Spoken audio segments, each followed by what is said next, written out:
Assalamualaikum warahmatullahi wabarakatuh. Materi kali ini masih bicara tentang keamanan sistem informasi.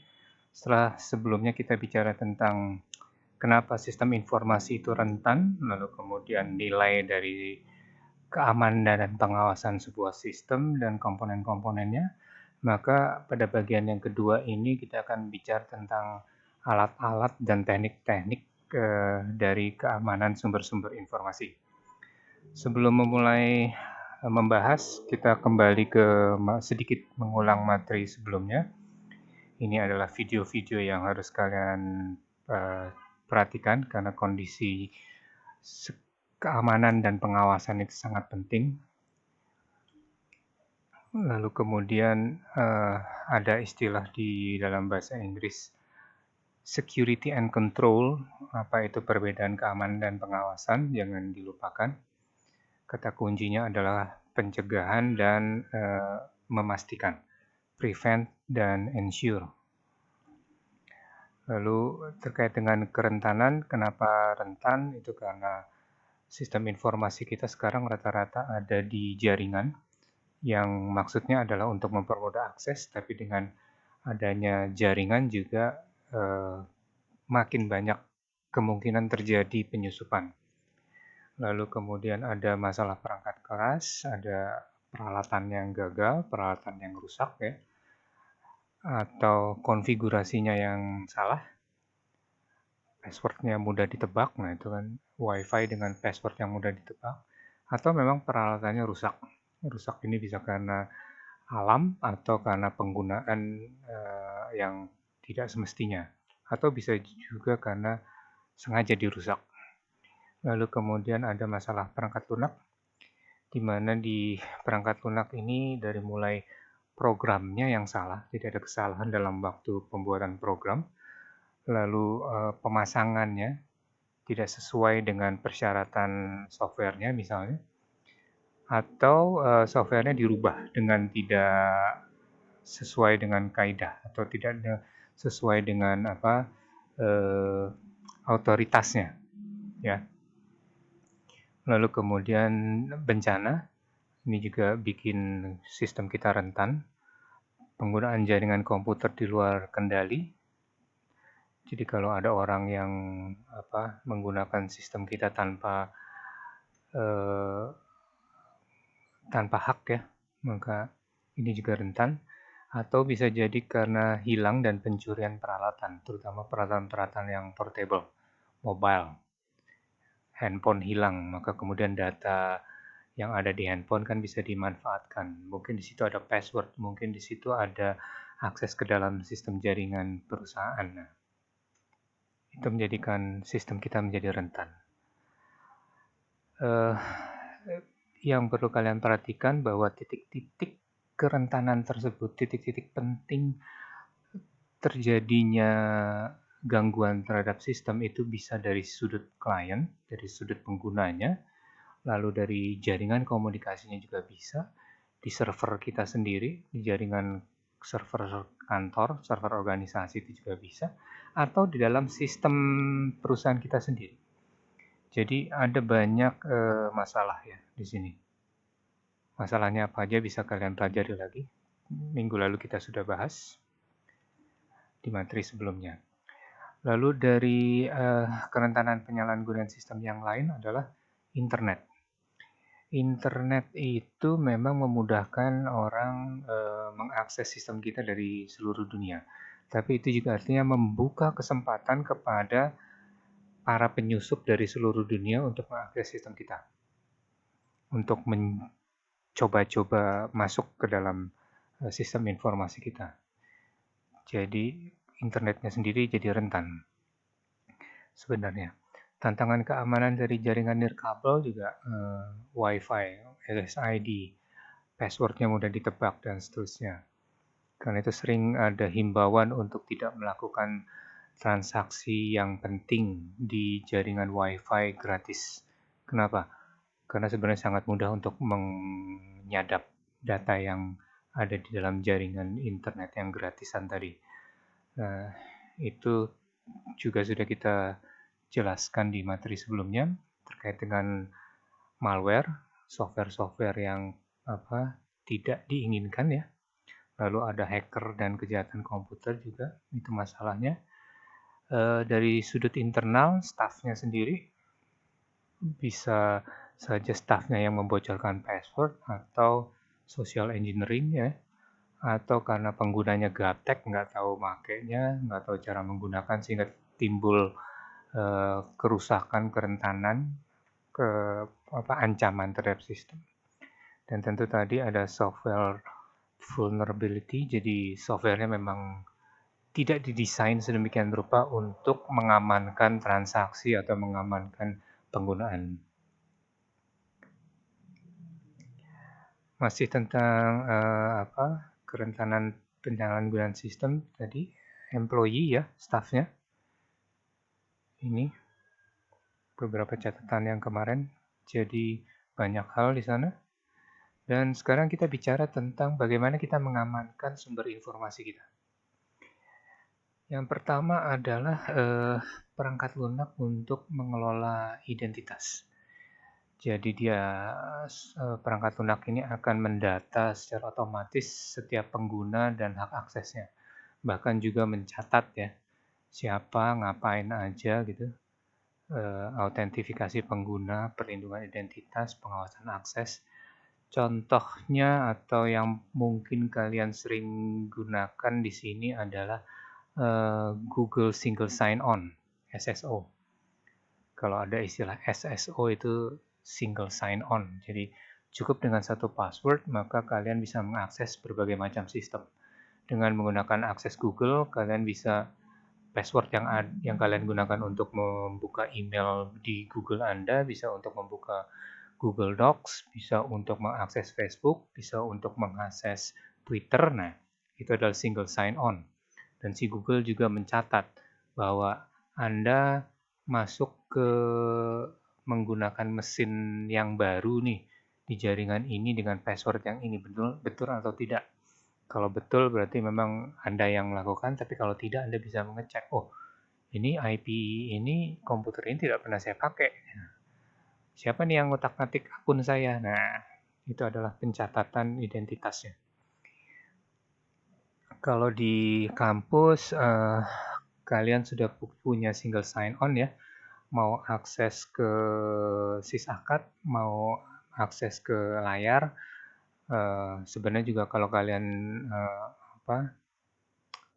mau menggunakan itu ada email dari Yarsi yang domainnya yang dipakai adalah Yarsi ACID. Nah, itu semua cukup dengan satu password yang diberikan oleh pengguna waktu kalian mendaftar menjadi mahasiswa.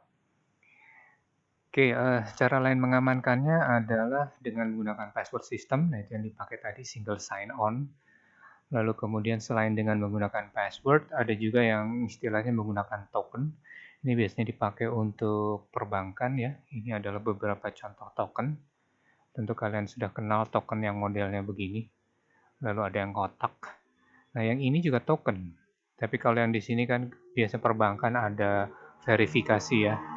Kalian harus mengakses, memasukkan dulu kodenya, baru angkanya keluar. Nah, identitas dari setiap token sudah terdata di server, jadi juga artinya akan unik apa angka yang di sini, angka yang kalian lihat di dalam token itu berarti akan sinkron dengan angka atau kunci yang ada di server. Kalau ini sifatnya untuk perbankan, maka ini juga untuk jaringan biasanya. Ini akan unik juga. Jadi sekali masuk, maka kuncinya ini hanya bisa dipakai sekali. Nanti begitu login lagi, kita harus refresh dulu, baru kemudian dapat lagi, dan seterusnya. Ini juga banyak dipakai untuk token untuk transportasi kadang-kadang. Smart card, sudah paham ya, kartu pintar. Di dalamnya ada data kita, ada chipnya biasanya. Lalu kemudian biometrik terkait dengan login menggunakan masuk ruangan atau absensi menggunakan sidik jari, ataupun biometrik yang lain. Biometrik itu berarti bisa retina, bisa tangan, bisa telapak tangan ya, pola telapak tangan. Atau two-factor authentication, ini biasanya kalau kamu gunakan Google, kalau kamu aktifkan two-factor authentication, waktu kamu login di mesin yang baru, maka Google akan mengirimkan sandi 4 atau 6 angka ke handphone kalian. Nah, kalau orang yang berhak, maka handphonenya akan si pemegang handphone bisa langsung melihat, oh ini yang kode autentifikasi kedua yang dikirim sama Google, baru kemudian kita bisa masuk. Nah, itu adalah two factor. Jadi ada istilahnya tuh ada dua tahapan autentifikasi. Kalau password biasanya cuma 1 kali, maka two factor berarti kita 2 kali. Oke, cara lain untuk mengamankan sumber informasi itulah dengan menggunakan firewall. Firewall itu apa? Firewall itu hardware dan software gabungan ya, yang gunanya adalah mencegah pemakaian yang tidak berhak terhadap jaringan privat. Jadi kalau ada jaringan yang kita anggap secure atau kita anggap ini spesifik, maka kita harusnya kita memberikan firewall, memasang firewall di sana. Dan teknologi yang digunakannya adalah bisa tentang static packet filtering, jadi menyaring data apa yang boleh masuk, data mana yang tidak boleh masuk. Ini harus masuk ke jaringan mana, yang paket yang ini masuk ke jaringan mana. Nah, ini diatur sama firewall. Stateful inspection, jadi selama dalam proses itu selalu diawasi oleh firewall datanya. Nanti kita bisa lihat model-modelnya. Network Address Translation (NAT) ini mirip dengan filtering ya. Hanya saja di sini NAT ini bisa dilihat modelnya adalah bahwa kalau kalian masuk ke WiFi misalnya, WiFi ini hanya bisa diakses oleh mahasiswa. Nah, itu berarti NAT. NAT-nya itu diatur bahwa jaringan dengan IP nomor sekian hanya boleh mengakses server mana saja. Nah, itu diatur oleh Network Address Translation. Kalau yang proxy filtering ini dulu kalau di kampus itu dibatasin. Pada jam sekian sampai jam sekian kalian tidak bisa mengakses Facebook misalnya. Nah, itu adalah menggunakan teknologi proxy filtering aplikasi. Jadi application proxy filtering itu basisnya adalah membatasi penggunaan network dengan melihat aplikasi apa yang mengakses atau aplikasi apa yang diakses. Jadi misalnya kalau kalian menggunakan browser, maka langsung dicek alamatnya apa yang diakses. Atau kalau menggunakan email, berarti ini hanya protokol hanya port email saja yang bisa kalian akses. Itu adalah dengan memperhatikan aplikasinya. Kalau network itu memperhatikan jaringannya.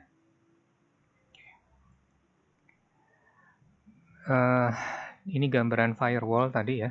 Jadi firewall tidak hanya cuma satu, bahkan bisa dibikin 2, atau kalau keamanan di level tingkat tinggi, mungkin di jaringan-jaringan seperti kepolisian atau pengadilan, itu firewallnya bisa berlapis-lapis. Ini adalah contoh penempatan firewall. Jadi sebelum masuk ke server web kita saja sudah disaring, sudah difilter. Policy issue itu tadi yang membatasinya, apakah mau pakai NAT, mau pakai application proxy atau apapun itu, diawasin sebelum dia masuk ke web.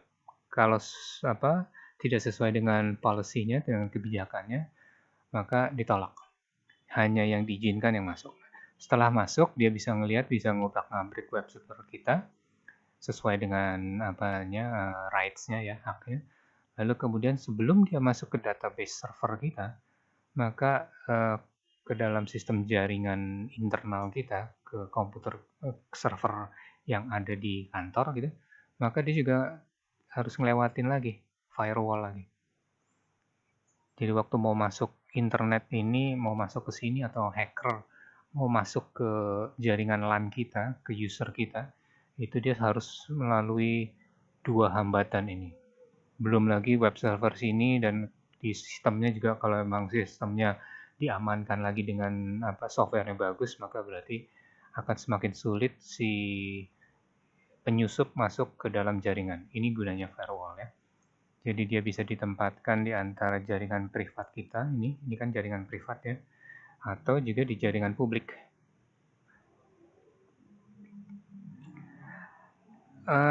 Cara lain untuk mengamankan sumber informasi adalah mendeteksi intrusi. Jadi orang yang mau masuk itu kita pantau dari jauh-jauh hari.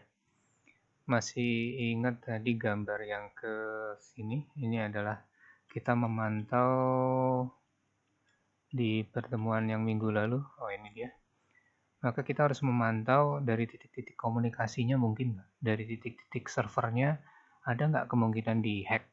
Dari titik-titik jaringan internal apa? Ada vandalisme nggak? Ada virus nggak yang ikut masuk? Nah, ini semua dipantau terus ya.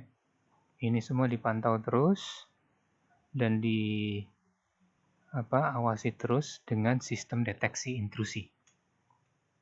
Dengan demikian, begitu ada orang mencoba-coba masuk, loh, kok ini IP ini berkali-kali mencoba masuk meskipun sudah ditolak karena tidak memiliki hak, maka sistem deteksi intrusinya langsung bisa ngasih tahu. Ada IP sekian, ada komputer dari luar yang ingin masuk ke sini dengan begini. Nah, nanti administrator langsung bisa ngecek mau diapain nih. Langsung di cut off hubungannya dia, koneksinya dia, atau langsung dimasukin kemana, atau langsung dikejar siapa ini yang mencoba menyusup ya. Dan itu artinya kita menganalisis kejadian saat serangannya terjadi. Kalau kalian lihat nanti di film-film spionase yang berbasis teknologi informasi, maka kalian bisa lihat itu contoh-contohnya. Lalu perangkat lunak antivirus dan anti-spyware ini juga cara mengamankan sumber informasi kita. Apa yang dilakukan ya, dia akan memeriksa komputer kita jika ada malware ya, dan menghentikannya sekaligus, bisa dengan menghapus atau menyimpannya dalam karantina. Tapi perlu catatan, perangkat virus itu harus diupdate.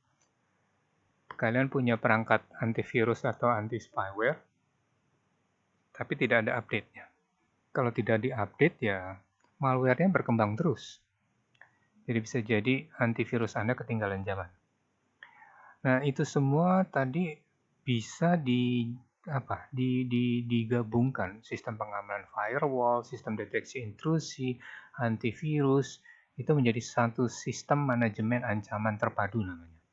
UTM, Unified Threat Management. Jadi sistem manajemennya akan cepat bisa melaporkan kepada administratornya gitu. Ini ada virus yang coba masuk di jaringan sini. Oh, ditemukan intruder, ditemukan penyusup yang mencoba masuk di firewall. Ada paket yang tidak diizinkan terkirim dari luar. Nah, siapa yang ngirim? Nah, itu semua dengan UTM ini semuanya tercatat, semuanya terlihat, lognya ketahuan kapan, jam berapa. Itu adalah sistem manajemen ancaman terpadu. Itu bisa kalian gunakan juga untuk mengamankan sistem sumber informasi kita. Bagaimana mengamankan jaringan nirkabel? Nah, kalau kita punya WiFi, maka di WiFi itu ada dua sistem keamanan, WEP dan WPA. WEP itu nama unik dari jaringan ya, aksesnya juga, lalu kemudian biasanya dipakai di teknologi VPN. Intinya adalah kalau WEP itu namanya unik, lalu kemudian dia biasanya kalau WiFi itu di broadcast. Buktinya di broadcast apa? Kalau kalian akses ke jaringan yang gratis, WiFi gratis, maka kalian bisa melihat kan ada akses point apa saja di sekeliling kalian. Nah, itu berarti WiFi-nya membroadcast identifikasi dari akses point-nya. Meskipun password-nya tentu tidak diberikan. Nah, dengan membroadcast itu kalau hacker jago, maka dia tetap bisa masuk. Biasanya digunakan juga untuk VPN ya. Kalau sudah di jaringan private, mau koneksi, maka hanya orang-orang tertentu saja yang tahu nama access point-nya. Lalu yang kedua, ini yang lebih aman dari WEP adalah WPA2. dia sebagai pengganti WEP. Nah, ada dua macam WPA ini, ada yang memang bisa diganti terus-menerus ya. Jadi pada jam sekian langsung otomatis keganti. Lalu kemudian sistem yang kliennya juga otomatis langsung mengganti, jadi berubah setiap saat gitu kata kuncinya, dan itu tersinkronisasi dengan aplikasinya. Atau bisa juga model WiFi personal ya. Passwordnya sekali doang. Itu biasanya WPA2 PSK.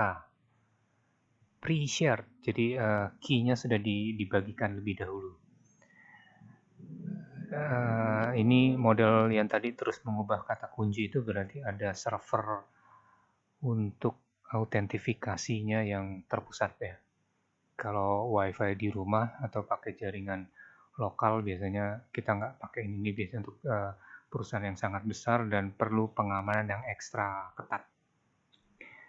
Ini contohnya ya, kalau di LAN, kalau di WiFi, WPA PSK2, nah pre-shared tadi, PSK itu adalah pre-shared key. Nih, WPA2-nya lebih unggul daripada WPA1. Nih, ada WPA2, WPA atau WPA2 PSK. Atau WPE. Kalau WPE maka kemungkinan besarnya adalah dihack lebih mudah. Karena dia lebih gampang, security-nya lebih rendah ketimbang WPA2. Ini kalau muncul seperti ini kalau kalian mengakses mengatur settingan dari WiFi kalian. Gimana mengamankan sumber informasi? Kita juga bisa membuat enkripsi ya. Teksnya kita ubah atau datanya kita ubah menjadi teks sandi yang tidak bisa dibuka oleh sembarangan penerima.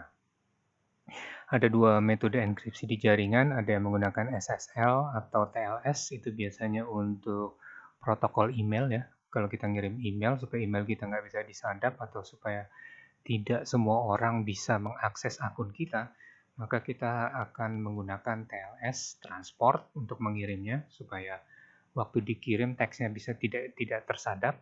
Lalu secure socket layer itu untuk login ke dalam sistemnya. Kombinasi keduanya ini bisa digunakan, atau juga kalau kalian perhatikan ada secure hypertext transfer protocol, HTTP. Nah, kalau di website maka biasanya dikenalnya SHTTP atau HTTPS. Ini contohnya, kalau kalian buka Gmail, maka Gmail itu sebenarnya HTTPS. Nah, itu berarti dia sudah pakai protokol secure HTTP. Perhatikan kalau secure HTTP sudah ada tanda gemboknya di sini yang terkunci, lalu HTTPS. Nah, ini artinya kalian transaksinya aman. Transaksi kalian dienkripsi, disandikan. Hanya ujung di tempat kalian dan ujung target ya. Jadi mail server Google yang akan bisa saling bertukar saling membaca datanya. Lalu kemudian kalau di email, maka ini kalau kalian gunakan email lalu kemudian kalian menggunakan aplikasi ketiga untuk mengambil email tersebut, maka ini adalah SSL-nya, lalu kemudian ada TLS-nya, portnya berapa, diatur di sini semua. Nah, ini adalah protokol atau bukan protokol, tapi port-port yang digunakan atau metode-metode enkripsi yang digunakan di internet. Oke, cara kerja enkripsi itu sendiri ada dua model, ada yang simetrik atau menggunakan public key encryption ya. Dari yang simetrik itu berarti sender sama receiver menggunakan key yang sama. Nah, ini kayak tadi modelnya, passwordnya yang digunakan di mana WPA di WiFi kita itu sudah di-share duluan kan, kita sudah tahu passwordnya untuk koneksi. Nah, berarti kunci untuk ngobrol dengan jaringan di balik WiFi kita tadi itu adalah shared key. Kunci yang kita pakai dengan kunci yang digunakan oleh access point sama. Tapi ada juga public key. Nah, ini ada public key. Ada dua ya, mathematical related key. Jadi kunci yang dua yang berbeda. Kuncinya beda sebenarnya, tapi dengan algoritma matematik itu sebenarnya sama. Lucu ya. Nah, itu kerennya matematik dan enkripsi atau sandi-sandi. Jadi dua kunci yang beda bisa digunakan untuk membuka satu paket data, misalnya seperti itu. Jadi ada yang satu public key yang bisa diakses oleh umum, ada yang private key yang memang hanya orang-orang tertentu saja yang punya. Atau bisa juga sendernya yang ngirim. Pengirimnya itu saya ngirim mau mengizinkan Anda untuk membuka file video ini, maka saya mengirimkan ini loh kuncinya. Berarti saya membagikan public key ke Anda.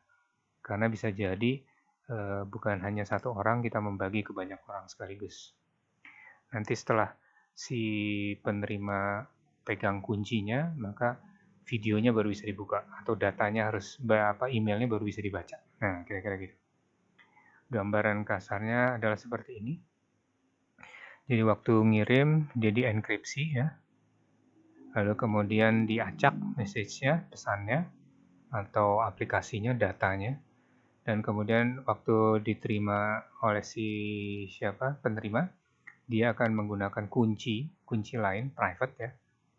Lalu kemudian ini begitu dia buka, maka yang tadi tersandikan, yang teracak, itu kemudian bisa dipahami oleh si penerima.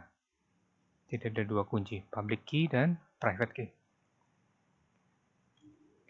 Oke, mengamankan sumber informasi itu juga bisa dengan menggunakan digital certificate. Sertifikat digital. Dokumen yang tersertifikasi itu berarti dia tidak akan bisa di-copy. Kenapa? Karena begitu di-copy, disalin gitu ya, si sertifikatnya bisa dicek lagi, ini autentik tidak sertifikatnya. Karena sertifikatnya tentu begitu di-copy, dia akan berbeda hasilnya. Nah, dengan perbedaan sertifikat itu, kita bisa menyatakan bahwa dokumen ini tidak valid. Gitu. Ya. Biasanya ada pihak ketiga di sini. Tidak hanya dua pihak antara penerima dan pengirim, tapi juga ada pihak ketiga yang tugasnya adalah memverifikasi tadi sertifikatnya. Ada juga PKI, Public Key Infrastructure ya. Ini kalau dipakainya lebih banyak di atau e-commerce. Kalau misalnya perbankan dengan lembaga Gojek ya, itu kan keuangan dan segala macam lah. Itu mereka nggak pakai lagi public key standar, tapi udah pakai model PKI ini. Oke, digital certificate ini bisa dilihat contohnya sekarang tanda tangan digital. Tanda tangan digital itu bukannya tanda tangan di scan, tapi dokumen yang kita tanda tangani itu sudah ada sertifikatnya dan sertifikatnya pasti disimpan ya. Ada signature-nya, ada key-nya, ada dan seterusnya nih. Data ini disimpan di institusi dan di institusi juga mengirimkan sertifikatnya disimpan di tempat lain ya. Nah, waktu dokumen ini mau dibuka, mau dibaca, dicek dulu. Benar nggak? Oke, benar. Baru kemudian dia, oh ini valid berarti. Jadi kita bisa mengecek kevaliditasan, keabsahan dokumen tadi dengan menggunakan data-data yang disimpan di sertifikat ini. Oke, jadi nanti si partner kita bisa paham. Oh ya benar, ini adalah dokumen pembelian, dokumen pembayaran misalnya. Kan bisa saja dokumen dipalsukan. Kalau digital kan gampang sekali dipalsukan dengan adanya digital certificate, dengan adanya digital sign dokumen digitally sign itu sebenarnya sama miripnya dengan sertifikat juga, sehingga si penerima juga yakin oh ya ini benar.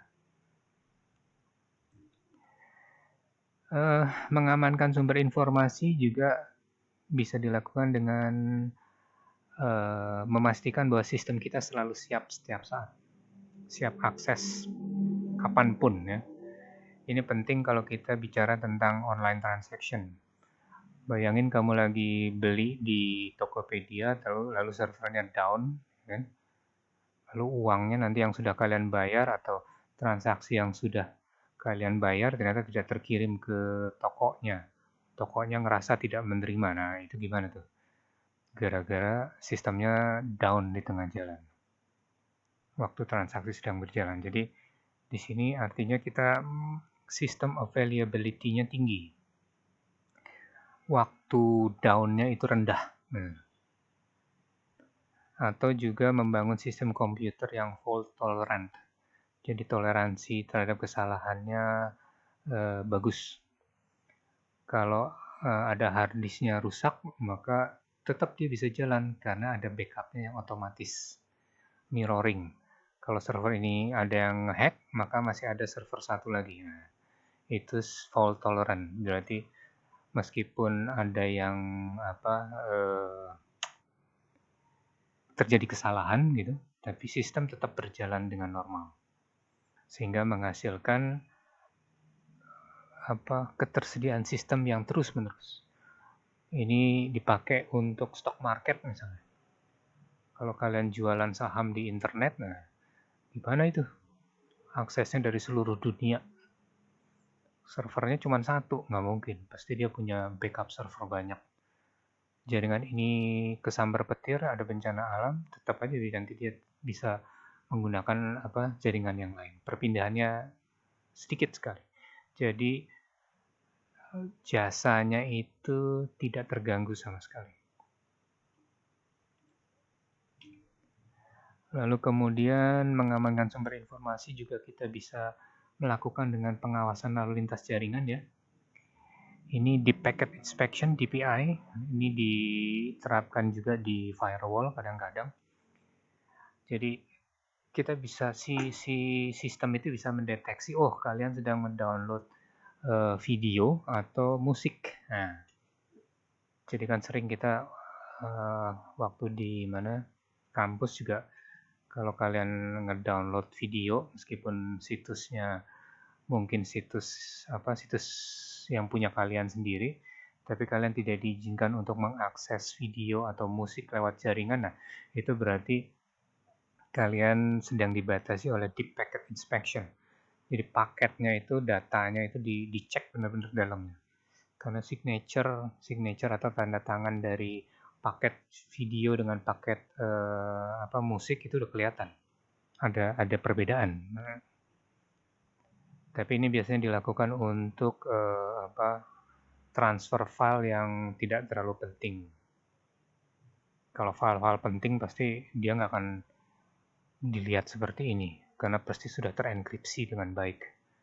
Kalau video kita dienkripsi mungkin nggak akan bisa dibuka dengan Deep Packet Inspection. Tapi kalau kita nonton video streaming, nah itu ketahuan. Oh, kalian sedang streaming dengan DPI ini. Nah, untuk mengamankan itu semua, bisa juga Anda memanfaatkan penyedia jasa yang memang tugasnya seperti itu. Membikin firewall gitu ya, memastikan jadi data itu sebelum dikirim ke server kita, lewatin dulu ke si MSSP ini, penyedia jasa keamanan tadi. Dia akan mengecek, oh ini diizinkan nggak? Tentu mereka yang mengatur policy-nya sesuai dengan kebutuhan kita ya. Mengatur policy-nya, mengatur aturan NAT-nya misalnya tadi ya. Network-nya, jaringan mana saja yang boleh mengakses, atau aplikasi apa saja yang bisa diizinkan untuk masuk ke server kita. Nah, itu diatur sama si MSSP ini. Nah, sekarang ini semua rata-rata sudah mulai pindah. Yang tadi jaringan server publik, private, ada di kantor gitu ya, servernya sekarang dipindahkan ke awan, karena faktor keamanan dianggap lebih secure, lebih baik gitu ya. Kita nggak perlu nyediain listrik 24 jam, server kita tetap bisa diakses. Kita tidak perlu membuat backup 24 jam, maka sistem cloud-nya akan bisa membantu kita membackup selama 24 jam. Nah, itu semua menjadikan komputasi awan yang pilihan yang menarik untuk pengelolaan jaringan. Tapi masalahnya di komputasi awan, itu kalian mesti perhatikan baik-baik bahwa pada intinya tanggung jawab keamanan dan pengawasan atas jaringan yang kalian gunakan atau server yang kalian gunakan di komputasi awan itu adalah tanggung jawab kalian. Ya. Dan kemudian kalau ada masalah, bisa dengan mudah si penyedia komputasi awan bilang ini bukan tanggung jawab saya.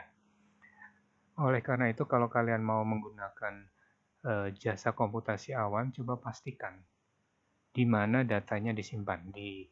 Biasanya clusteringnya. Oh, ini ternyata disimpannya di Singapura. Oh, ini disimpannya di New York. Oh, ini di India. Nah, di mana? Itu kita mesti pastikan dulu. Jadi kita bisa perhatikan juga bahwa keamanan misalnya. Kan kalau di Amerika untuk mengakses server itu ternyata pemerintah diizinkan untuk membuka dengan alasan keamanan ya, keamanan negara, maka kepolisian CIA diizinkan untuk membuka server kalian. Nah, artinya mau nggak data kalian diubrak-abrik sama CIA, diintip-intip, difiltering sama CIA? Karena kalau itu server kita ditempatkan, data kita dari komputer kita ditempatkan di Amerika sana, maka berarti kita mengizinkan pemerintah Amerika untuk mengecek data apa saja jika dianggap server lembaga kita itu mengancam keamanan negara. Lalu kemudian memenuhi persyaratan organisasi maupun peraturan hukum private. Nah, ini juga. Tapi meskipun demikian, hukum privasi di Amerika itu lebih keren daripada di India misalnya. Atau di Eropa, itu ternyata lebih keren lagi untuk privasinya, untuk hak ciptanya misalnya. Hal-hal tersebut harusnya menjadi pertimbangan kenapa kita mesti tahu di mana data kita disimpan. Lalu antara komputasi awan juga sebaiknya dipisahkan karena komputasi awan itu mudah sekali, mau bikin komputer tinggal pesan gitu ya. Nah, ini sebaiknya kita memisahkan antara data yang bisa diakses klien atau yang asalnya dari klien, yang diupload, yang dikirim oleh klien, dengan data yang memang internal kita. Jangan digabungin, karena kalau digabungin bisa jadi klien kita nggak tahu bahwa dia mengirimkan virus di dalam datanya, nah kan jadi problem. Tapi kalau misalnya data yang asalnya dari klien dipisahkan dengan data internal, maka kalau ada virus dari klien ya hanya data klien aja yang rusak. Data internal kita nggak rusak. Lalu kemudian kita juga mesti cek ya, keamanan dari server tadi apakah tersertifikasi audit dan pengawasannya. Seperti di materi sebelumnya ya, ada melakukan audit, nah itu cek dulu kira-kira gimana. Lalu kemudian karena komputasi awan itu sebenarnya adalah sewa, kita tidak beli, maka kontrak ya, sewa kontrak, maka kemudian kita harus perhatikan baca dengan baik kontrak komputasi awan yang kita tanda tangani atau yang kita setujui dengan mengklik setuju, agree. Jadi baca dulu tuh aturan-aturan mainnya. Kalau kalian mau mengamankan sistem kalian yang taruh di komputasi awan, pelajari SLA, Service Level Agreement. Apa saja yang termasuk dalam perjanjian sewa komputer di jaringan mereka. Oke. Lalu ini juga mobile platform ya. Special requirement-nya harus beda dengan komputer jaringan antara mobile platform dengan network jaringan biasa ya, standar komputer. Nah, itu harus jelas panduannya, penggunaan untuk platform dan untuk aplikasi yang ada di platform seperti apa. Karena dua hal yang berbeda antara mobile platform dengan komputer, harusnya yang mobile platform lebih secure. Kenapa?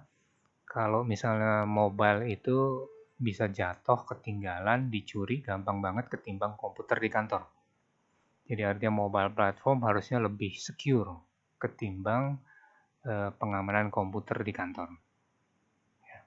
Ini ada berbagai macam manajemen peralatan pengelolaan peralatan mobile ya.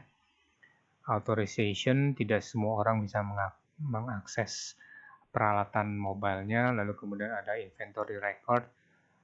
Jadi begitu masuk ke jaringan langsung kecatat, oh ini mobile nomor 123. 123 ini sekarang ada di tangan si Pak Yono. Oh, berarti Pak Yono sedang mengakses data. Nah, modal seperti itu. Lalu bagaimana update dari mobile? Karena bisa jadi mobilenya dipinjam lalu kemudian update-nya langsung ke jaringan kah atau langsung ke internet kah atau harus lewat jaringan kita? Control update. Lockdown erase lost device. Nah, ini menarik di handphone yang terbaru itu sudah ada fitur kalau kalian minta ke Google sebagai pembuat aplikasi Android ya. Itu sudah menyediakan kalian bisa menghapus data yang ada di handphone kalian kalau handphone kalian hilang. Atau kalian bisa mengunci handphone tersebut supaya tidak bisa diakses meskipun handphonenya hilang. Itu ada tuh. Model itu di handphone-handphone terbaru. Atau bisa juga dienkripsi. Di Android juga sudah ada. Apakah data-data Anda mau dienkripsi? Jadi meskipun di mobile, tapi begitu mobilenya hilang, nggak semua orang bisa membuka data. Di Windows 10 sekarang juga sudah ada. Jadi kalau di laptop, komputer Anda dicuri, maka kita bisa kunci. Kita bisa kunci si hard disk kita supaya tidak bisa diakses datanya dengan fungsi BitLocker-nya Windows. Oke, ada software for segregating corporate data on device. Jadi ada software juga yang bisa membagi-bagi mana data yang bisa diakses oleh mobile, mana data yang bisa diakses oleh jaringan komputer. Mengamankan sumber informasi juga kita berarti perlu memperhatikan kualitas perangkat lunak kita ya. Apakah ada software matrix? Di sini intinya adalah software yang mengukur dalam jaringan kita ya. Berapa banyak transaksinya atau bisa juga mengukur spesifik terhadap aplikasi. Ini aplikasi ini diakses oleh berapa kali, siapa saja yang mengakses aplikasi ini ada catatannya semua. Bahkan bisa dilihat misalnya ternyata Pak Yono mengakses server ini membuka aplikasi keuangan selama 1 jam ya kan. Selama 2 menit, selama 3 menit, dan seterusnya. Dan itu biasanya juga dihubungkan dengan payroll juga bisa ya. Ini contohnya adalah kalau kamu dulu itu kita nggak punya. Di kampus tidak ada. Tapi di kampus di luar negeri itu mungkin kayak warnet gitu lah ya.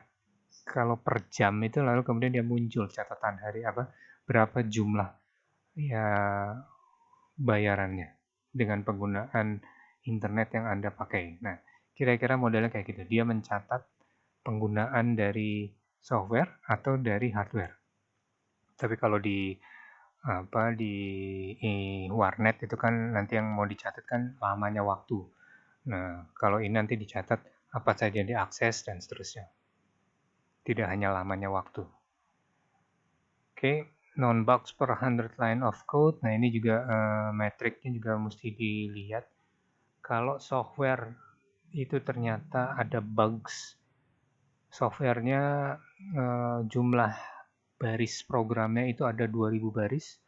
Lalu kemudian kalau dalam 2000 baris itu ditemukan sedikitnya 5 baris misalnya atau 2 baris yang bugs, 2 baris yang bermasalah, maka itu dianggap sudah tidak secure softwarenya. Itu juga bisa kalian jadikan patokan untuk menilai sebuah software.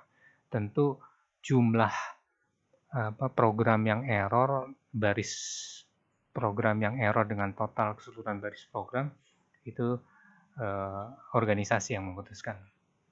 Harus sering dilakukan testing ya secara reguler, terus-menerus, dan kalau ada program baru langsung di testing, jangan ditunda-tunda.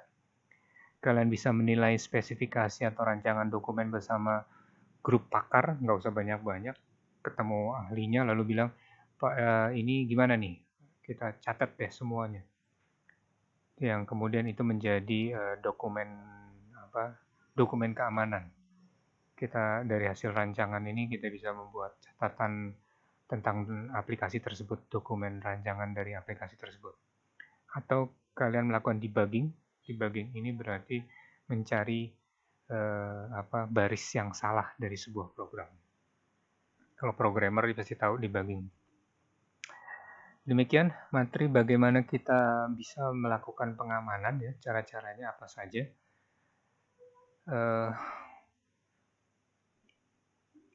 Di akhir materi ini kalian ditugaskan untuk mencoba menyaksikan video tentang hacker bekerja, dan itu kalian bisa lihat apa saja yang terjadi di sana. Coba manfaatkan teknik-teknik tadi penggunaannya, lalu kemudian nanti kalian bisa analisis dari film tersebut sebaiknya kalian bisa melakukan apa.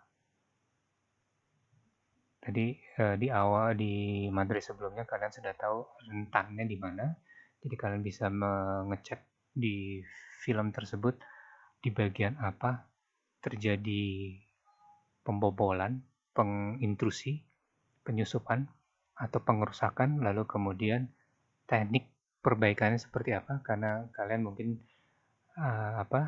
sudah bisa memahami ini beberapa teknik bagaimana mengamankan sistem informasi kita.